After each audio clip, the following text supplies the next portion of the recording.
Hola, bienvenidos al tercer episodio de Enigmas del alfabeto inglés. En este episodio vamos a hablar sobre la ingeniería del alfabeto. En el episodio anterior vimos cómo uno de los factores más importantes en la escritura del inglés y que causan más confusión es el hecho de que mientras que el alfabeto latín contiene solamente 5 vocales, en el inglés hay más de 15 sonidos vocálicos. Para entender la situación, olvidemos el inglés por un momento y revisemos rápidamente la historia de la escritura en general. Los conceptos que revisaremos se pueden encontrar en todas las palabras de los idiomas que usan el alfabeto latino, incluyendo el inglés. Entonces, estos temas subyacen toda la escritura de los idiomas occidentales. Cómo se transmitía el conocimiento y cómo se transmitía la información antiguamente. Se hacía por vía oral, es decir, habían tradiciones, había contar historias que se pasaban de generación en generación. Ahora, lo interesante es que algunos lenguajes antiguos eran más elaborados que los de hoy en día, es decir, contenían conceptos, contenían reglas, contenían declinaciones, es decir, cambios en las palabras de acuerdo, por ejemplo, al género, al número, y eran elaborados, no eran lenguajes sencillos. Esto es especialmente cierto en el antiguo Egipto, en Babilonia, en Persia, y un caso muy interesante es en la India, los Vedas. Por ejemplo, los Vedas son colecciones de textos antiguos que pasaban oralmente de generación en generación. Solamente el Rig Veda era una colección de 1028 himnos y 10.600 versos. Y esto se pasaba de generación en generación sin cambio. Más aún, era muy importante que los sonidos se conservaran sin cambio, ya que se consideraba muy importante utilizar los sonidos adecuados que tenían connotaciones especiales. También la Ilíada, la Odisea, fueron obras que se transmitieron oralmente al principio. Los primeros ejemplos de una representación gráfica se puede ver, por ejemplo, en las cuevas de Altamira, donde vemos unas descripciones muy bonitas de animales y que probablemente representaban alguna historia especial que las tribus pasaban de generación en generación. En Egipto vemos un desarrollo mucho más sofisticado, donde se usan los jeroglíficos para representar historias o representar palabras. Es decir, cada jeroglífico representaba una palabra del idioma. El problema de la escritura ideográfica es que hay que aprender muchos símbolos para poder entender o para poder leer lo que está escrito. Entonces el aprendizaje tomaba mucho tiempo. Además, había que tener mucha coordinación para poder representar los mismos símbolos. Los símbolos podían cambiar de una persona u otra o de un lugar a otro según el tiempo, etc. Era un poco más difícil mantener una representación consistente utilizando los símbolos. Hoy en día vemos que en China todavía se utiliza la escritura ideográfica. Una persona para poder leer en chino necesita aprender varios miles de símbolos. La ventaja es que la representación ideográfica no necesariamente está ligada con los sonidos. Y podemos ver que en China la gente utiliza el mismo símbolo para representar diversos sonidos en diversos lenguajes y sin embargo se entienden entre ellos utilizando los mismos símbolos. Después vemos la escritura silábica en Babilonia. La escritura silábica representa los sonidos de una sílaba utilizando un solo símbolo. Los lenguajes de Caldea y Babilonia, así como los lenguajes semíticos, utilizaban ciertas combinaciones de vocales y consonantes en forma preestablecida. Si utilizamos como ejemplo la palabra hora, la combinación de la H con la O tendría un símbolo y la combinación de la R con la A tendría otro símbolo. Entonces podría utilizarse solamente estos dos símbolos para representar estas combinaciones de consonantes y vocales. Aún así, necesitaban varios cientos de símbolos para poder aprender a leer. Si consideramos el proceso de aprendizaje para una persona en la antigua Babilonia, vemos que esa persona tenía que aprender varios cientos de símbolos para poder leer las inscripciones.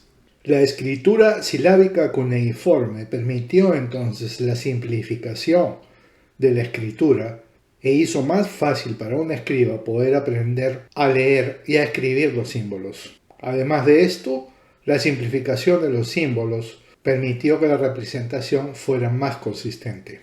El escriba era, por un lado, una profesión religiosa, pero por otro lado, una profesión práctica. Muchos de los ingenieros, arquitectos, matemáticos y tal vez tecnólogos de la época eran escribas. Un personaje representativo tradicional del escriba en la época en Egipto, por ejemplo, era Imhotep. Imhotep no solamente era un escriba, Imhotep era médico, era sabio, era religioso, arquitecto, participó en la construcción de las pirámides. Era lo que antiguamente se conocía como un sabio. Conocía todas las artes y servía al rey. Como decíamos, la parte más importante del trabajo del escriba era guardar registros de todos los eventos importantes en la vida de la civilización. Uno de los factores más importantes para un escriba era la representación clara de los sonidos. En la gran mayoría de las culturas antiguas, los nombres sagrados tenían cierta pronunciación que tenía que seguirse con mucha exactitud. Las frases exactas y pronunciadas de la forma correcta eran de la más alta importancia. Eventualmente, en Egipto, empezaron a representar, en vez de una palabra por cada símbolo, o en vez de una palabra en cada jeroglífico, empezaron a representar un sonido por cada jeroglífico. Y esto fue el principio de la escritura fonética. Los primeros ejemplos de escritura fonética se ven en la llamada escritura proto-sinaítica, que eventualmente se convirtió en la escritura o en el alfabeto fenicio. Entonces el símbolo del Aleph, que era el buey, en la antigua escritura jeroglífica empezó a evolucionar y se convirtió en el Aleph en la escritura sinaítica y después en la escritura fenicia, derivando en la A de nuestros días. Por supuesto, este símbolo era llamado Aleph en Egipto. El símbolo de Aleph contiene el sonido de la A en el nombre y eventualmente se convirtió en Alfa en Grecia, del cual deriva la A romana. El alfabeto hebreo fue una variante del alfabeto fenicio que empezó a emerger alrededor del año 800 a.C. Básicamente, los hebreos tomaron los mismos símbolos del alfabeto fenicio y los convirtieron en los símbolos actuales. El alfabeto hebreo sufrió cambios y no se parece al alfabeto fenicio, ya que en la cultura hebrea está prohibido hacer representaciones de nada viviente. Sin embargo, los nombres eran básicamente los mismos. Tenemos Aleph, Bet, Gimel, Dalet, Vav, Zayin, Chet, etc. La escritura hebrea, aún hoy en día, conserva la tradición que tenían las escrituras semíticas, que era que no representaban las vocales. El próximo alfabeto importante fue el alfabeto griego. El alfabeto griego en una época fue la lengua franca del mundo antiguo. El alfabeto griego básicamente adoptó las letras del alfabeto fenicio. Entonces se convirtió en alfa, beta, gamma, delta, epsilon, etc. Veamos nuevamente cómo era el aprendizaje en la antigua Grecia. En la antigua Grecia, la persona que estaba aprendiendo a leer básicamente veía el símbolo y decía alfa, beta, gamma, delta. y el sonido estaba en la palabra. Entonces la A, la alfa, representada por la letra A, era el sonido A. La letra beta era B, era el primer sonido. Gamma, G, era el primer sonido. Delta era D, etc. Ahora, como dato curioso, si uno escucha a un americano o va en línea y escucha los sonidos de las palabras griegas, ellos dicen alfa, beta, gamma, delta. Ese no es el sonido original de las palabras. El sonido tradicional es alfa, beta, gamma, delta, épsilon. Ahora, curiosamente, algunos de estos sonidos han cambiado y ya no se pronuncian así en el griego moderno. Pero los sonidos que estoy dando, alfa, beta, son los sonidos tradicionales del griego. Ahora, los griegos fueron los primeros en empezar a representar en sus palabras las vocales. Como habíamos dicho antes, en los idiomas semíticos, las vocales eran sobreentendidas dada la combinación de las consonantes. Es decir, una combinación de consonantes normalmente llevaba una vocal predeterminada. Con el sistema griego ya no era necesario seguir esto, sino que se podía hacer varias representaciones, que es lo mismo que tenemos hoy en día. Esto, por supuesto, fue una ayuda para el estudiante del idioma griego, quien podía fácilmente aprender a leer las palabras del idioma. Y es por eso que hoy en día llamamos alfabeto al alfabeto.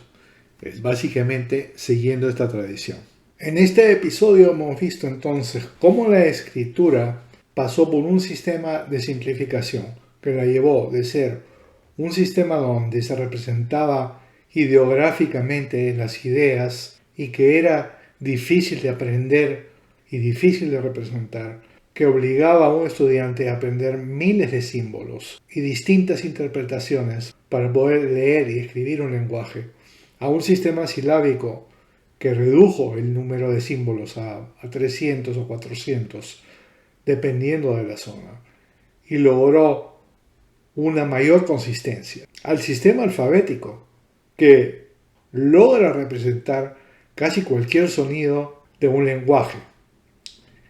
Esto, por supuesto, dependiendo de una simplificación y normalización del número de sonidos básicos de un idioma, que en los idiomas antiguos era cierto que había un número limitado de sonidos que se utilizaban.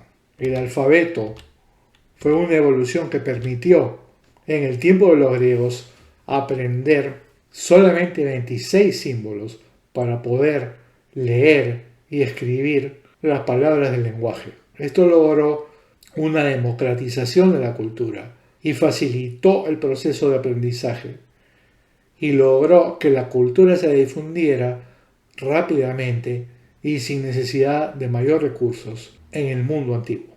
En el próximo episodio vamos a ver cómo el alfabeto latino es el resultado de esta evolución y cómo incluye ciertas técnicas que demuestran un conocimiento acerca de la pronunciación de los sonidos representados por las letras que va más allá de lo que parece a simple vista. Voy a poner un link a mi canal de YouTube donde tengo este mismo podcast que incluye los símbolos de los cuales he hablado en este episodio. También los invito a visitar mi website enigmasdelingles.com y enviar cualquier comentario a alvaro@phonicsense.com. Gracias.